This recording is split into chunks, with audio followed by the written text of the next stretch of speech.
I'm John Lee with St. Louis Real Estate Investors Association. We are here with Miss Katharyn Davis today to update us on the courts, and we've got all kinds of stuff. We got here's Lloyd and Jim from our board also here. Do you want to say anything before we get going here? Lloyd? No. I'll make a few little announcements after Kathy and Charles are finished. But okay. No, I say let's let Kathy give us her monthly update. Looking forward. Okay.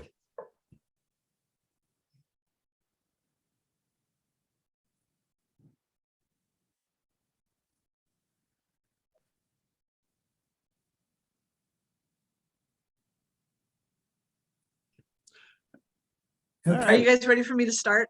We are. Hey, Kathy. Good morning, Kathy. Morning. Okay. I think I was losing you guys a little bit there for a second.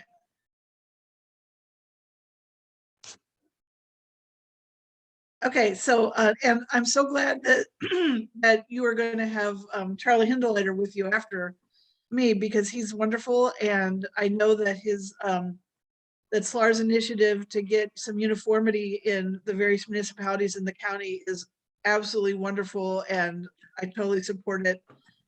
So I'm glad that he's doing that.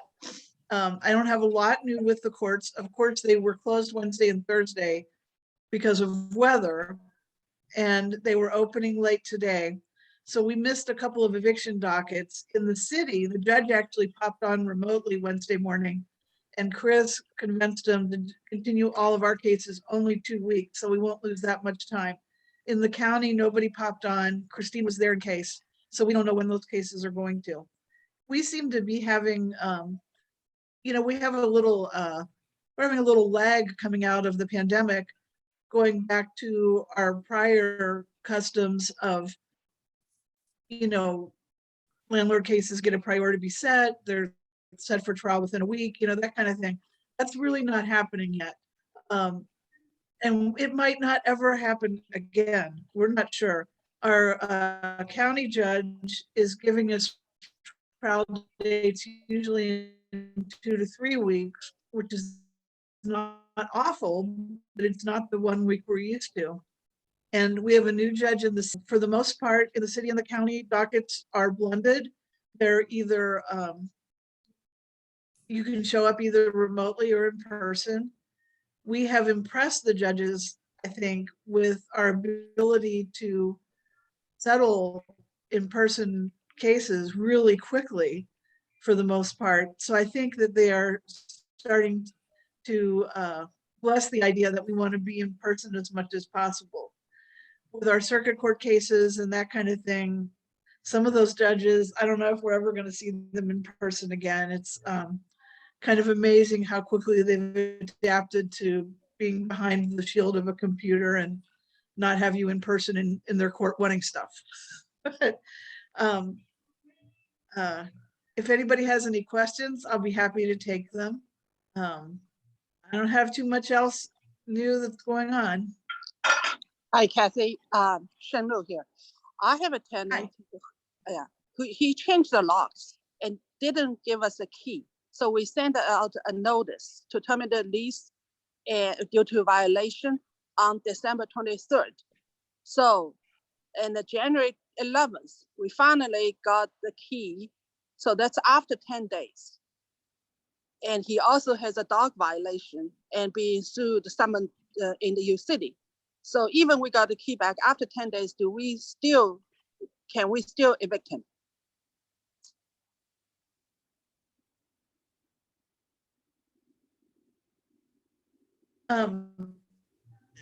Is that in the city or the county? In U City County. Yeah, I think you need to call the office and talk to Christine. I understand she's there right now.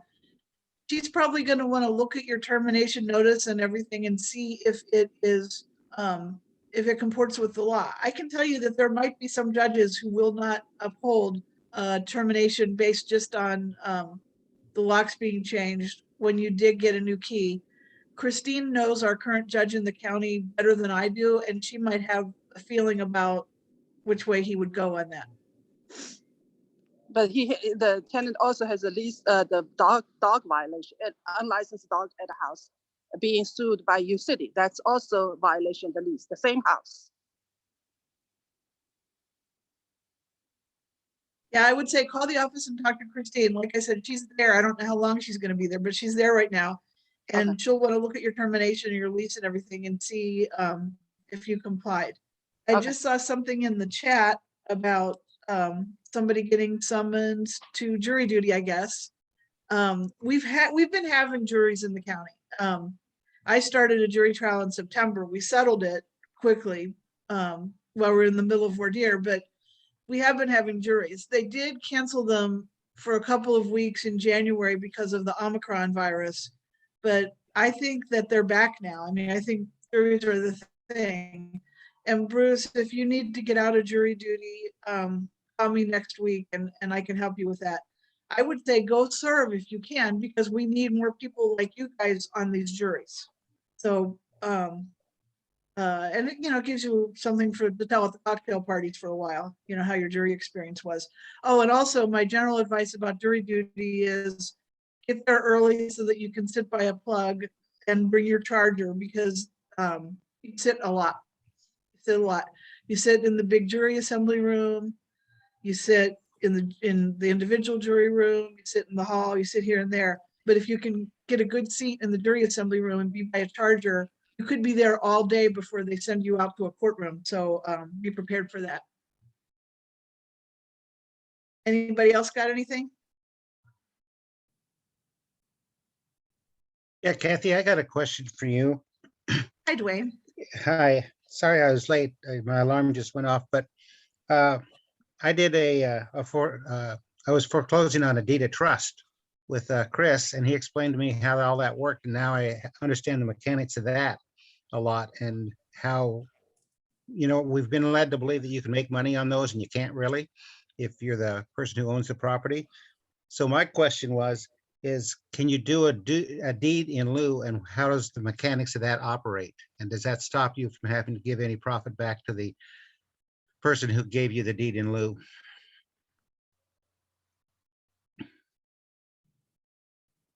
Well, it depends on how the deed in lieu documents are drafted, but generally they're not going to share in any profits when you do a deed in lieu. So we just come to you and say, here's the deal, and the guy said he would do this, and we go down that road that way? Yeah, the big problem is, the big problem with the deed in lieu is we have to run title work and make sure they haven't allowed any additional liens to go on the property. Like if someone has sued them and gotten a judgment and that kind of thing. So we're Right. careful with those, but we can do them. Yeah. Do you have a rough idea what that costs? I would probably won't- charge about $500 to do it. That's all? Yeah. Wow. You're very reasonable. I don't want to call you cheap. Thank you. I already then- have the forms. It doesn't take too much to plug them in. So, Okay. Yep. That's all I got for you. okay. Thanks, everybody. I hope you're all great. John and Lloyd and Jim, if you don't mind, I might just, mute myself and hang out here a little bit, listen to what Charlie has to say. Absolutely, Kathy. You're always welcome here. Thank you so much. Yeah, thank you. Appreciate your update. Thanks.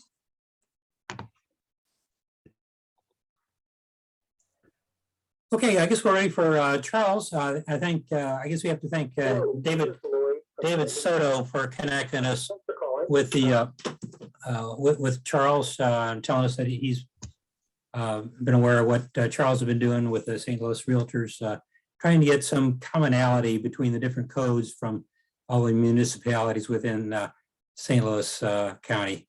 So, Charles, the floor is yours, or the screen is yours. All right. Well, thanks so much. I really appreciate you guys having me today. I'm Charlie Hinderliter. I'm the Director of Government Affairs with St. Louis Realtors.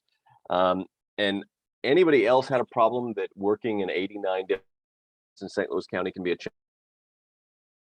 challenge? We've heard that from a couple of people, oddly enough. So what we started doing a couple of years ago is digging into this to see, is there something that the realtors can do, either in coalition, working with other folks you could lead, it would make it easier to do business in St. Louis County. Specifically, how do we get more consistent regulations? That's the North Star that we were looking at.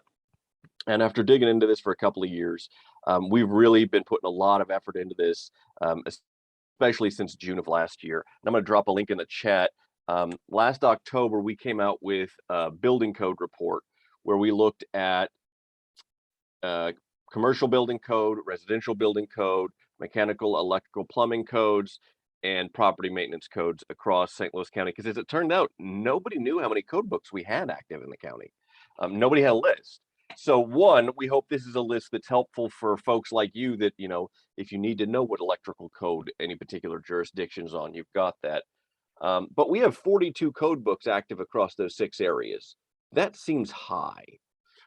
If we just had one code book for each of those 6 areas, that would be 80% fewer pages than what we've got today. So the project that we're working on is how do we get more consistent codes, inspections, and permitting. So those are the 3 areas that we're really focused on: building codes, inspections, and permitting. And this is something that impacts our commercial members. It's something on that inspection side that impacts our residential members, but it's also something that impacts other folks, whether that's architects, designers, electricians, plumbers, HVAC installers, insurance folks, mortgage lenders, property managers.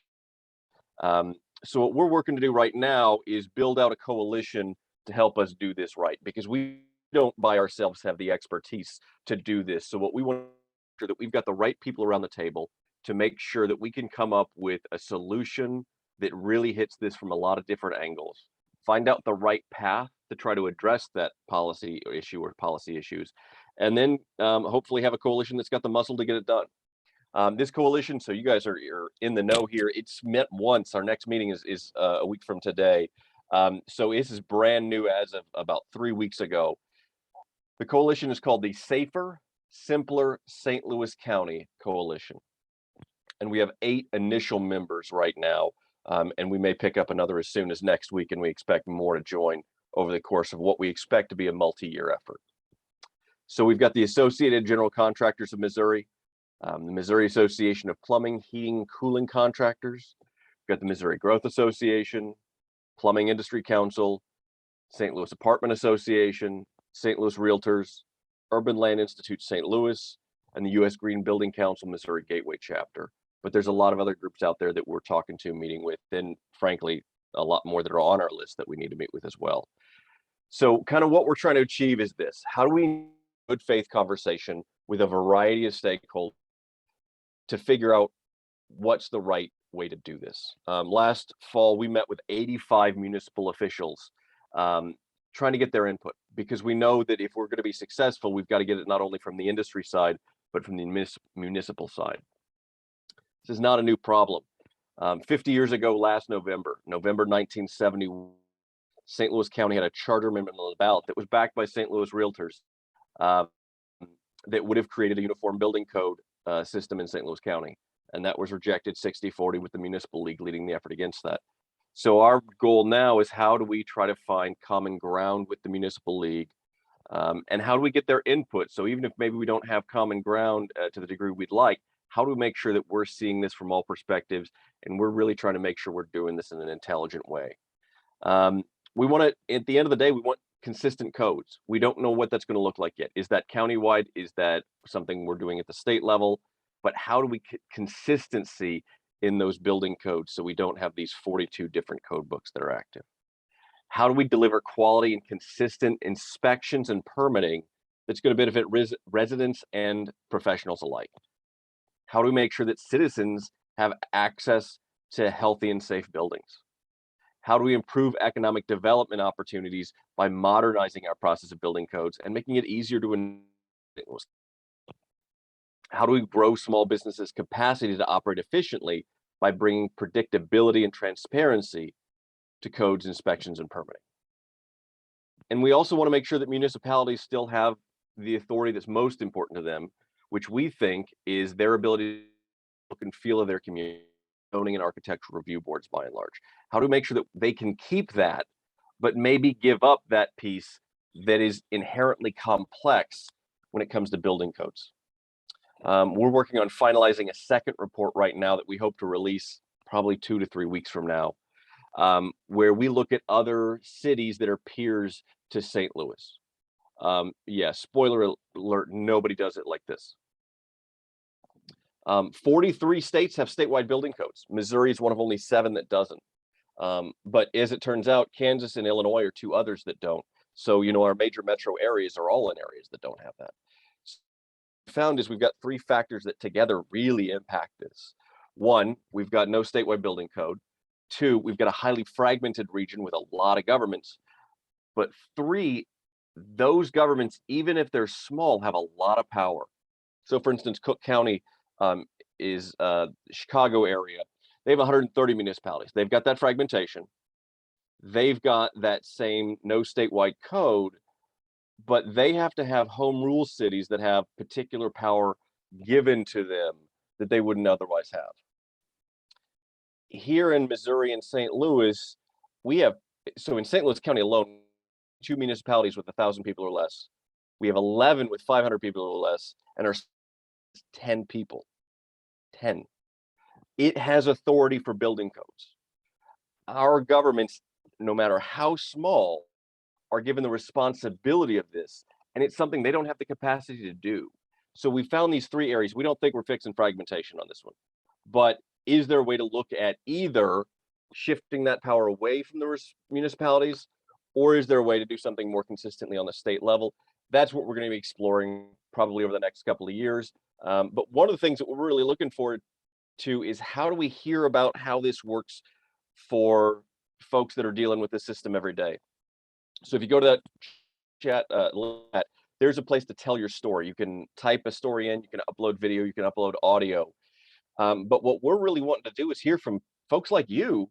How does this impact you? How does this impact your business? And that helps us get smarter so we can try to craft a solution that's going to help you guys out. That's what I got for you.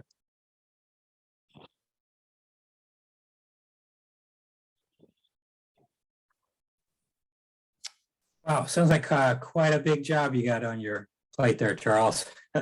Yeah, we did not bite off something small on this. Yeah. Mhm. But yeah, you gotta, if you don't work at it, it's never gonna happen. So really appreciate your effort.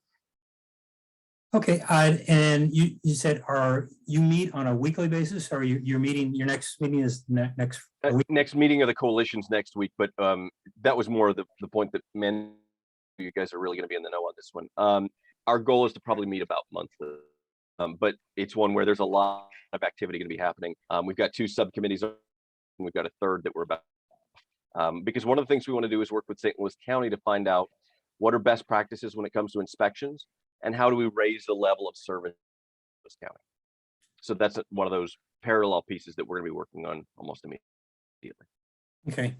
Do you have a website where we can find out about areas that we could help with, and upcoming events that we might want to participate in? The coalition does not have a site yet. That's on the to-do list, but we got to come up with our branding and like how we do our name right first. A branding subcommittee that'll be reporting back here shortly. But again, we're about 3 weeks old. Right now, the St. Louis Realtors Codes website, .com/codes, hub of this. That's where our first report lives. There's a podcast that we've got that's a 7.5-minute summary if you're not really a 20-page report about building codes. So if you have trouble sleeping, highly recommend. Our next report will be out here not too distant future. We'll probably put that on that same site, and that story collection page is actually one of those key pieces too. One of the more recent, this was 2 days old, is we did just put a piece in the Business Journal as sponsored content, trying to share more of a narrative of this. So I just dropped a link to that in the chat as well if you guys want to check that out. But one of the big things right now, start spreading the word, tell how this impacts you. But I don't think most people wake up thinking about building codes, inspections, and permitting. I'm pretty sure I'm the only one that wakes up at 3 a.m. and thinks about that. But if you can help us understand that, it helps. But if you can also spread the word of why does this matter? Why is this important? that's something that's going to be critically important too.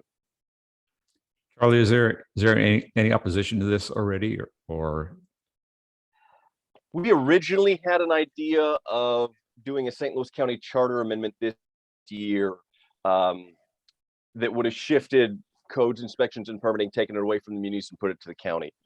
That there were a couple of groups that didn't like, but we've decided not to do that. We've taken that off the table, in part because, frankly, St. Louis County is not ready for that. And in part, that may not be the end solution. So we're exploring a few different areas. Once we drop that, the two groups that had expressed opposition, I think, are both ready to sit down again and look at what's ahead, if that makes sense. Okay.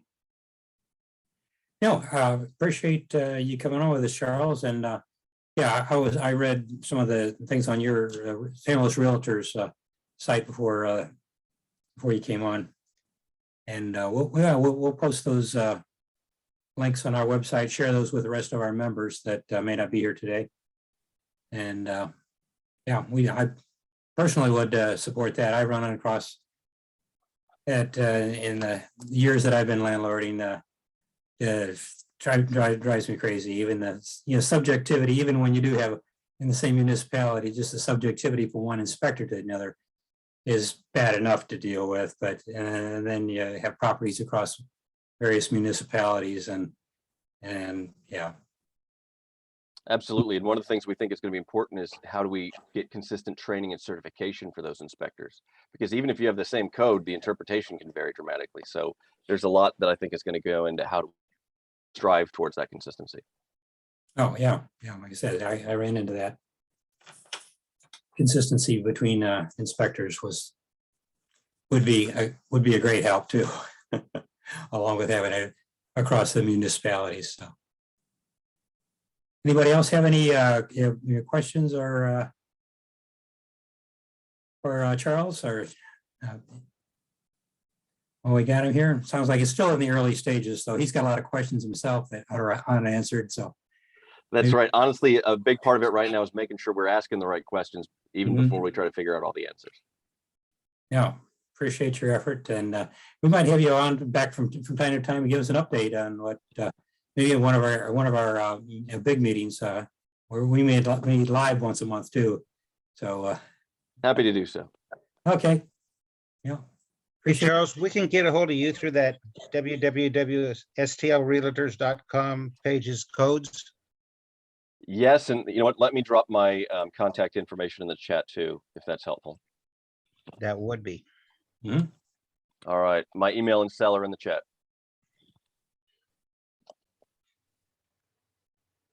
Thanks, Charlie. Appreciate you coming on. Thank you. Appreciate it. Appreciate you coming on, and yeah, thank you to David for putting us in contact with you. Okay, well, if anybody else wants to hang on here, we'll have our usual haves and wants, buy, sell here, whatever you want to call it. Haves, has nots, as John likes to call it sometimes. But anybody got anything want to sell, looking to sell some real estate, or looking to expand your holdings and buy in a particular area? Maybe somebody's got something they're willing to share.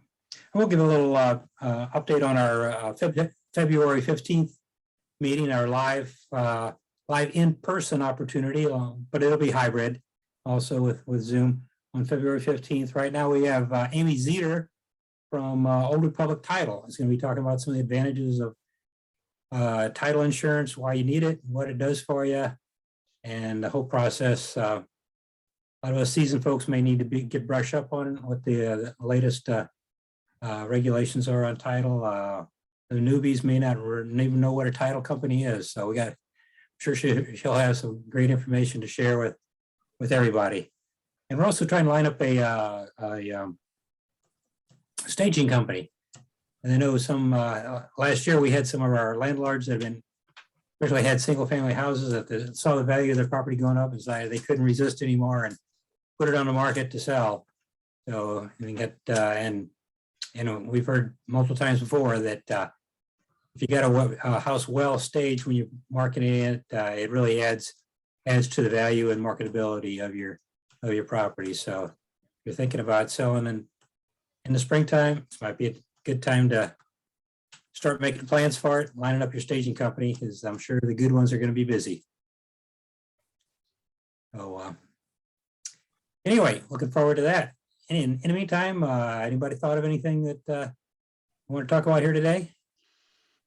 Got a big, larger than normal showing because we got Kathy and two other speakers on today. So hey, take advantage of the opportunity to have a larger audience. I got about 26 people hanging out here. Who wants to kick it off today? We got a question in there, Lloyd, from, is it Rainey, Howard? Would you like to unmute yourself and ask your question, looking for a referral for a real estate agent who focuses on investment properties? And you left your contact. Yes, hello, everyone. I am looking to just work on building my team. And so one of the things I'm seeking is a real estate agent who focuses on, investment properties, things like that, foreclosures, things that would need to be, renovated and rehabbed and stuff. So any referrals will be helpful. I appreciate that. What area are you looking? Well, St. Louis County, I'm open to the area. I don't have a particular area.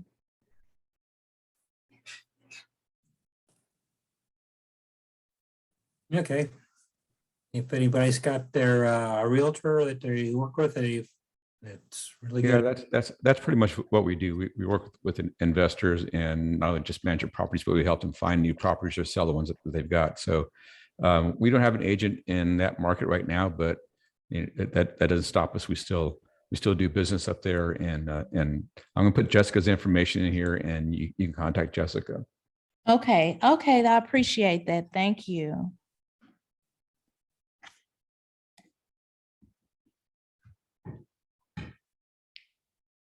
Okay, I was going to say I could put a realtor that I work with on my last several deals. She does have a lot of other investors that she works with too.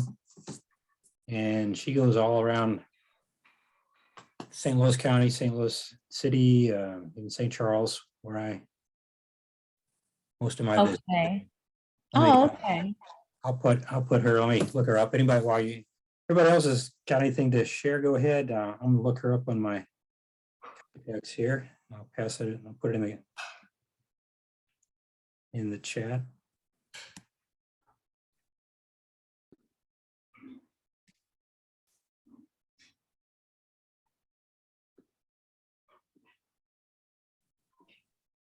Okay, sounds great. Thank you guys for the referral. Okay. Anybody else got anything?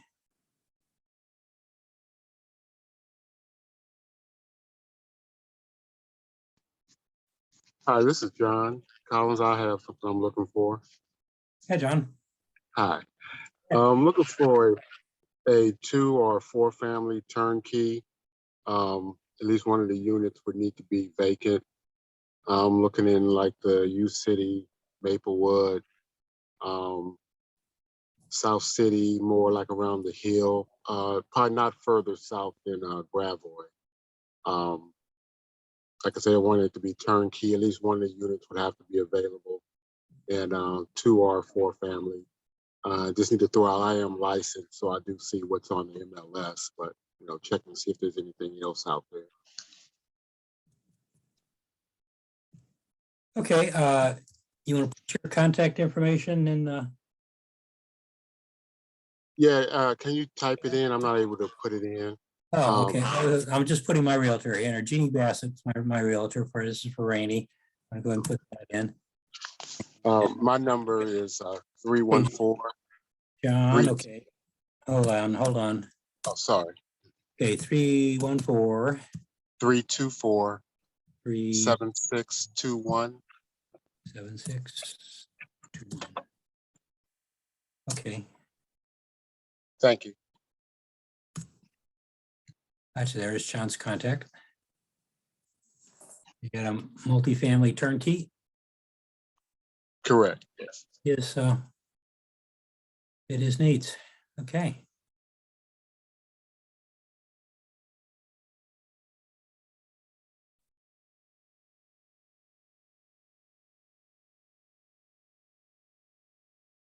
Okay, anybody else? Got anything you want to talk about today?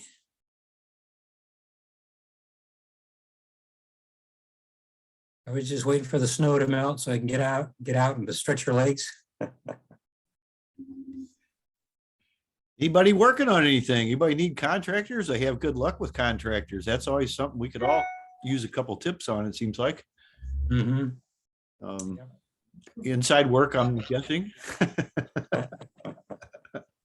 Yeah, I'm not gonna get too many decks built this week. I gotta dig mine out and see if I can make sure it's still there underneath the 11 inches of snow on it right now here in St. Charles. Mhm. Looks like Jim's scuba diving over there. Yeah, is that a picture of you, Jim? I'm a little curious if somebody took a picture of you or you took a picture of somebody else. No, that's me. Can you tell by the hair or lack of? Your hair. Are you looking for your plane down there? No, that was down in Cosmo a couple years ago. Very nice. Yeah.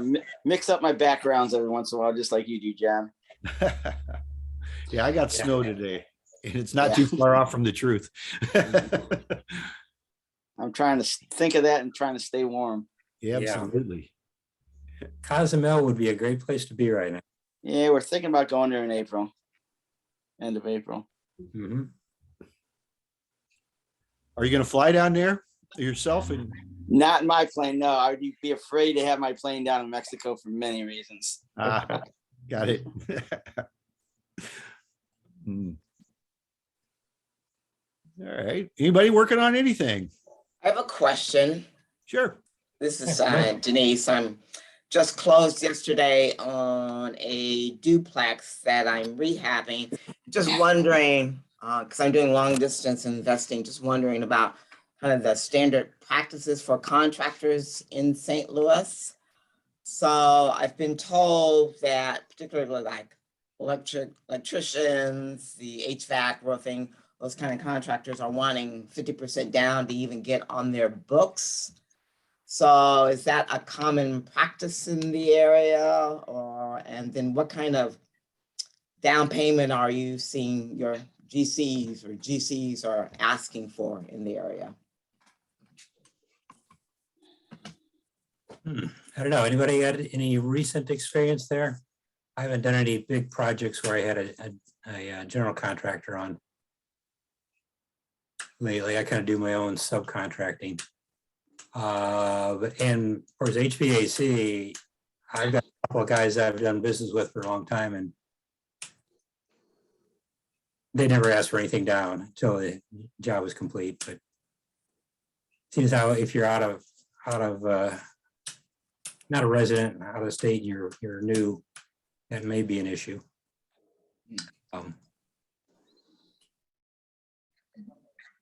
Yeah. I've ever put down is if they needed money for materials. I know they're different in different, different contractors are different. Does it, anybody else have any experience on what Denise is talking about there, or anybody?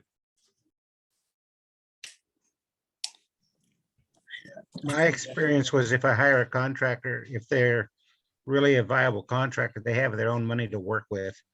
And most of them are willing to wait to the end. But again, as Lloyd said, we have relationships with those people. That makes all the difference in the world. When you're a newbie and out of town, that puts them at risk a lot. So I think that would make it tough. So hire John Lee to be your guy, because he's got nothing to do for a while. He's got all that snow behind him. Yeah. You may want to call around a little bit, Denise. That's what I would probably do. But if you don't have any kind of a track record, that's like Dwayne and Lloyd said, that could very well be a factor that you're dealing with. It depends on how big the job is too. Mhm. you know. Now, if you're doing a multifamily, and you got 2 furnaces, 2 air conditioners to Mhm. put in, yeah, this may be a little bigger job and this may be understandable. And I have done that in the past with some big jobs, but I always made sure I got the get your lien waivers. Yeah. Like when the material is delivered. And in fact, I had a case, it's been years ago, but it's probably still applicable. I had a case where I had interviewed a number of contractors in the city of St. Louis. And the day before I was supposed to start, my A contractor backed out of the job. He lost his main roof. It was a big roofing job along with some other siding work. And he just lost his main roofer had gotten killed in an automobile accident. Mm.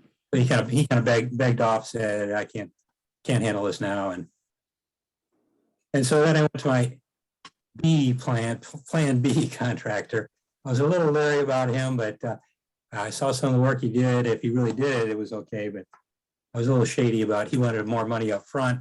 So I tell you what I'll do is I'll meet you over at the roofing company. I will write the check for the roofing materials. I will get a receipt for it and have it delivered to the site. That way you don't have to put out the money for the roofing materials. Mhm. And so he agreed to that. It was a good thing I did because he eventually quit before the job was done. At least I knew I didn't have any lien waivers for those materials, and I had to go to my number 3, plan C, the contractor to finish the job up. Mhm. But, Mhm. so, yeah, I'm always there paying for materials up front. Yeah, I talked to with him. We spoke this morning, and I had offered to, I was wanting to know what proportion of this money he was wanting was going to materials, and he was saying the vast majority of the money was going to these contractors to make sure we got on their books. And so I'm working with a lender, and they're going to be on a draw process. And so what I proposed is if I got an invoice from these various, the electrician, the plumber, the roofer, so that I could show that and provide that information to the lender. And if the lender was going to be okay with that, then I would consider it, because he's wanting like 50% down, and it's a fairly big project. And I'm feeling like, everyone's telling me 50% down sounds like quite a bit of money. Yeah. No, I agree. Yeah, 50% does sound a lot. I think the most I've ever put down is about maybe a third down for a big roofing job. Mhm. But yeah, like John said, Denise, are you willing to fund your GC with cash, and if you have a good relationship with that person? So that Well, they see, can, that's the other nuance that we talked about, that he's new to me, I'm new to him.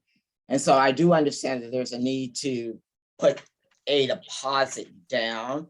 My question is, and concern is, how much of a deposit? Because I felt 50% was a lot, but he's saying that 50% is really going to hold our place on these various subcontractors' books, because they're booked out, in addition to buying materials. So he offered to go back to, the electrician, plumber, roofer, and see if they would take less to get on the book, like take 50%. And then once they started the work, to get their other 50%.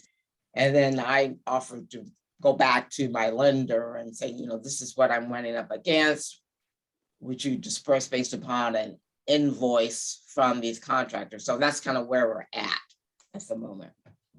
Hey, it's David. Can I jump in? I kind of missed part of it, but as a lender, can I jump in, Lloyd? sure. Yeah. In fact, I was going to say you're also a rehabber. You're a lender and a rehabber. So you dealt with contract. Yeah, I do hard money loans. So I missed when you started, and I caught the last part about, the 50% and the contractors. what I do is that, one, if you've never used the general contractor, there's a whole lot of due diligence that I won't talk about now that maybe you already did, starting with CaseNet. But beyond that verification of him is that in this case, as a lender, what I would do is I would say, okay, I'll write the checks directly to that plumber, electrician, That's and right. HVAC guy. Because one, they've got a license, especially in the city of St. Louis. I'm more comfortable in the city of St. Louis because they're bonded. They have a license. They really kind of have a little bit to lose if they're a reputable person. And so have the lender write the check straight to that contractor. Your GC shouldn't care about it. If the GC says, hey, look, I'm making 15% off of everything, which is okay. He deserves it. Then cut a separate check for 15% to the GC, so to speak, for his fee, but don't give the bulk of it to the general contractor. You'll never see him again. Yeah, that's where I was thinking. That's why I asked about the invoices, because I was thinking, well, I could see where the lender could possibly go for if they actually have an invoice from the electrician and if they disperse directly, just as you suggested. So that's is going to be my conversation with a lender. That's what I would feel most comfortable with. Oh, no, you just tell the GC, that's what my lender tells me I must do. I always tell my borrowers, use me for any excuse you need. You tell that GC, plumber, anybody on the job site, my lender requires this, Okay.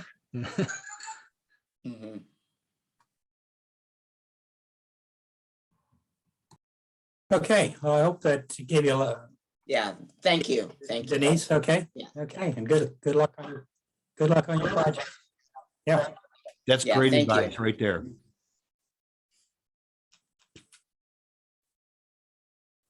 You can loan her the money, David. Next time. Next deal. He's a good guy to know. David's pretty sharp. He doesn't pay me to say that, though. Oh, David, you want to drop in your contact information in the chat box and I can get that? Yeah, I think he just did. So, Oh, okay. yeah, he's got it out there now. Great. Thank you. I also see in the chat, Paul is looking for a good flat roofer. And some out of the city of St. Louis, I got away from those old flat roofs. They got a recommendation for a good hot tar. I guess, are you still using hot tar and felt, or they all go into the membranes now over those? I think they're going to the membrane if they're smart. Yeah, those hot tar and felt jobs don't hold up. And they're not doing much torch down at rubber roofs anymore is what I'm seeing. Torch down rubber roofs? They're not doing much of those anymore. They're going to the membrane. Well, some of the membranes still require a torch though, don't they? I want to say Yeah, they do heat, but not like the rubber roof does. Yeah, not like, yeah, okay.